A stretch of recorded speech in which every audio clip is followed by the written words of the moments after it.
452 വോട്ടുകൾ നേടി ഉപരാഷ്ട്രപതി സ്ഥാനത്തേക്ക് കാലെടുത്ത് വെച്ചിരിക്കുകയാണ് NDAയുടെ CP രാധാകൃഷ്ണൻ. NDA കണക്ക് കൂട്ടിയതിലും 14 വോട്ട് അധികം നേടിയാണ് രാധാകൃഷ്ണന്റെ വിജയം. പ്രതിപക്ഷ ഐക്യത്തിൽ വിള്ളലുണ്ടായി എന്ന് വ്യക്തമാക്കുന്നതാണ് വോട്ടെടുപ്പ് ഫലം. സ്വന്തം വോട്ടുകൾ ഉറപ്പിച്ചു നിർത്തുന്നതിൽ പരാജയപ്പെട്ടത് പ്രതിപക്ഷത്തിന് ഏറ്റ ക്ഷീണം ചെറുതല്ല.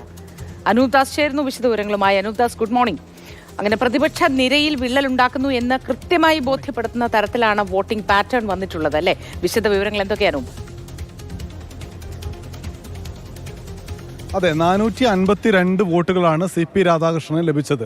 എന്നാൽ പ്രതീക്ഷിച്ചതിൽ നിന്ന് 15 വോട്ട് കുറവ് പ്രതിപക്ഷ സ്ഥാനാർത്ഥികൾ ലഭിച്ചു. 315 പ്രതീക്ഷിച്ചു, 300 മാത്രമേ ലഭിച്ചുള്ളൂ. 14 വോട്ടുകൾ BJP പക്ഷത്തേക്ക്, NDA പക്ഷത്തേക്ക് പ്രതിപക്ഷത്ത് നിന്ന് പോയി എന്നുള്ളതാണ് നമ്മളിപ്പോൾ ഈ കണക്കുകൾ പരിശോധിക്കുമ്പോൾ മനസ്സിലാക്കുന്ന കാര്യം. അതിനിപ്പോൾ പല ആരോപണങ്ങളുണ്ട്. അതിൽ വളരെ പ്രധാനപ്പെട്ട ഒരു പ്രതിപക്ഷ നേതാവ് പറഞ്ഞിരിക്കുന്നത് കോൺഗ്രസിൻ്റെയും തൃണമൂൽ കോൺഗ്രസിൻ്റെയും DMKയുടെയും വോട്ടുകൾ കൃത്യമായി പോൾ ചെയ്യപ്പെട്ടിട്ടുണ്ട്, മറ്റാരുടെയോ വോട്ട് മാറിയിട്ടുണ്ട് എന്നുള്ളതാണ്. എന്തായാലും ഇപ്പോൾ ചർച്ചകൾ ഉരുത്തിരിയുന്നത് മഹാരാഷ്ട്രയിൽ നിന്നുള്ള ശിവസേന ഉദ്ധവ് പക്ഷത്തിൻ്റെ ചില വോട്ടുകൾ BJPയിലേക്ക് പോയി എന്ന ആരോപണങ്ങളുണ്ട്. പക്ഷേ അത് അരവിന്ദ് സാവന്ത്, UTP പക്ഷത്തെ പ്രധാനപ്പെട്ട MP അരവിന്ദ് സാവന്ത് അത് നിഷേധിക്കുന്നുണ്ട്.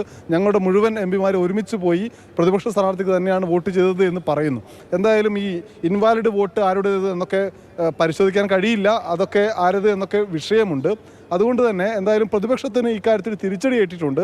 ഒരുമിച്ചിരുന്ന് എങ്ങനെ വോട്ട് ചെയ്യണം, എങ്ങനെ ഇൻവാലിഡ് ആവാതെ നോക്കണം തുടങ്ങിയിട്ടുള്ള കാര്യങ്ങൾ കഴിഞ്ഞ ദിവസം എല്ലാ MP പഠിപ്പിച്ചതാണ്. അതിനുശേഷം പോയി വോട്ട് ചെയ്യുമ്പോൾ ഇൻവാലിഡ് ആയിട്ടുണ്ട് എങ്കിൽ അത് ബോധപൂർവം ചെയ്തതാണോ തുടങ്ങിയിട്ടുള്ള ചോദ്യങ്ങളുണ്ട്. എന്തായാലും പ്രതിപക്ഷത്തിന് ഈ തെരഞ്ഞെടുപ്പിൽ ഒരു തിരിച്ചടി ഏറ്റു എന്ന കാര്യത്തിൽ തർക്കമില്ല.